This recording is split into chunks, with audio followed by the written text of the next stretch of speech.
She says I'm fine, but her hands are clenched. She says I'm just listening, but her eyes are locked on yours with a warmth that feels anything but neutral. She says she's just being friendly, but you notice her angle her body toward you, even in a group. This is the central confusion of modern connection. Many men listen only to the words women say, and they walk away in a state of deep misunderstanding. The wiser man reads the energy. The great psychologist Carl Jung taught us that words are often the domain of the persona, the polite social mask we are all trained to wear. We say what is appropriate, safe, and expected. But the body is the voice of the unconscious. It cannot lie. When a woman feels a genuine, deep attraction, her body will leak the truth. These signals are not the same as politeness, and confusing the two is the source of all our greatest romantic regrets. Confusing politeness for passion leads to rejection. Missing true passion hidden behind politeness leads to a lifetime of what if. Carl Jung wrote, "Until you make the unconscious conscious, it will direct your life and you will call it fate. If you remain blind to this silent language, you will call your missed connections fate." This video is not about tricks or manipulation. It is about perception. We are going to explore 5 profound, unconscious signs of female desire that most men completely miss. These are not the obvious, loud gestures.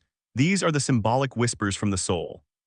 If you are ready to move beyond the shallow script of dating and understand the deep psychology of attraction, like this video and subscribe to your channel name here. Let's begin. Sign 1: the gaze that lands versus the look that scans. Of all the signals the body sends, the eyes are the most honest. They are the only part of the brain you can see from the outside. A polite gaze is a social requirement. It scans the room. It acknowledges you, nods, and moves on. A gaze of desire is entirely different. It lands. It's the look that returns to you again and again, even in a crowded room. It's the look away, look back gesture that signals, my eyes are drawn to you, even against my conscious will. But the most potent signal is what psychologists call the triangular gaze. A polite gaze stays locked on the eyes. A gaze of desire will travel from your eyes down to your mouth and back to your eyes. This is her unconscious mind in a symbolic way, tasting the interaction. Her conscious persona is having a normal conversation. Her unconscious soul is wondering what it would be like to be closer. Jung would say this is the anima, the man's inner feminine recognizing a potential for connection. You don't just see this gaze, you feel it.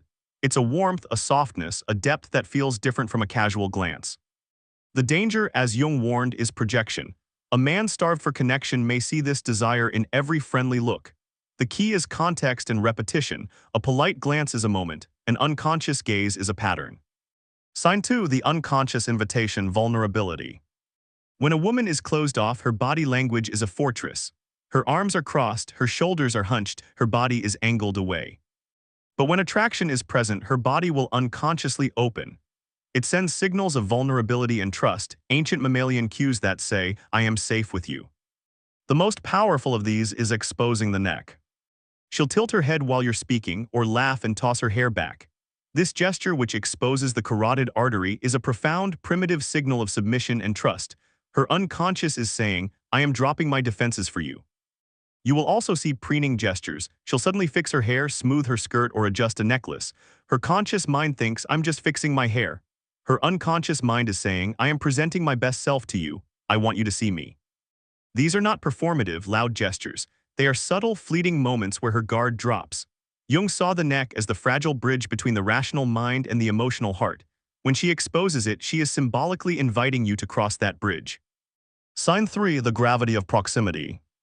We all have an invisible personal bubble, proxemics. This bubble is sacred. Friends and strangers are kept at a social distance.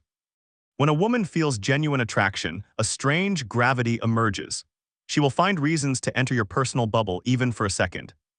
She'll accidentally brush her arm against yours. She'll lean in to show you something on her phone, getting closer than necessary. She'll stand next to you in a group rather than across from you. One of the most powerful signals is the lane. In a group conversation, you may be talking to everyone, but her torso and feet will be angled toward you. Her body is a compass, and its magnetic north is the person she is most interested in. This is where the greatest misunderstandings happen. A man, perhaps driven by his inner warrior archetype, may feel this as an invasion of space, as neediness. But the woman driven by her lover archetype is offering it as a test. I am stepping into your energy. Will you receive me or will you pull away? If you ignore this gravity, you are ignoring a direct physical invitation. Her body is trying to close the gap that her words are not yet allowed to. Sign 4, the sound of attraction. This is a sign men almost always miss because they are too busy listening to what she is saying, not how she is saying it. When a woman is around someone she is genuinely attracted to, her vocal pitch often changes. It may become slightly higher and softer, a nonverbal cue of femininity and openness. Even more telling is her laughter. Does she laugh at your jokes that aren't, well, that funny? This is not her being fake. This is her unconscious mind desperately wanting to build rapport. Laughter is the sound of I agree, I connect, I am with you. It's the ultimate social glue. This is also where we see oral cues. When we are aroused or experiencing nervous electric energy, our body tries to pacify itself. She may lightly bite her lower lip or wet her lips or take a slower than normal sip from her drink while holding your gaze. Her persona is trying to stay cool and composed, but the energy of attraction, the shadow of desire, is creating a nervous buzz that must be vented. These small gestures are the body's way of managing that beautiful, chaotic energy. Sign 5, the rapport echo, the deepest sign. This final sign is the most profound and the most undeniable. It's the unconscious mirror. When we feel a deep, authentic rapport with someone, our bodies automatically try to sync up. This is not conscious mimicry, it's a deep neurological rapport echo. You pick up your drink, a second later she picks up hers. You lean forward on your elbows, she subtly does the same. You cross your legs, she crosses hers. She may even begin to unconsciously adopt your unique speech patterns or a word you use often. This is her entire nervous system saying, I am like you, we are in sync, we are safe. Jung believed the human psyche has one primary goal: to become whole, a process he called individuation. When we meet someone who resonates with our unconscious, someone who fits us, our psyche will symbolically try to merge with them. This mirroring is the physical manifestation of that desire for union. Her body is saying, connecting with you feels like becoming more whole. If you're unsure if it's happening, try a simple test. When you are in rapport, slowly shift your posture, lean back and relax your arms, wait. If she is truly in sync with you, you will often see her body echo yours within a few seconds. It's the most honest confession her body can make. A conclusion. We have traveled from the gaze that lands to the vulnerability of the neck, to the gravity that pulls us close, to the sound of attraction, and finally to the mirror of the soul. These signals are not a game. They are the language of the human psyche. Carl Jung's greatest lesson was this: until you make the unconscious conscious, it will direct your life and you will call it fate. When you learn to see this silent language, you are no longer a victim of fate. You stop chasing those who are merely polite and start seeing the quiet invitations from those who are genuinely, unconsciously interested.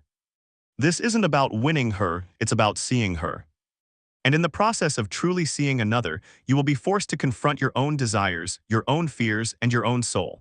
You move from just hearing words to understanding connection on a much deeper level. If this exploration resonated with you, please like this video and subscribe to your channel name here. I want to hear from you in the comments. What signal have you misread in the past? Let's make the unconscious conscious together.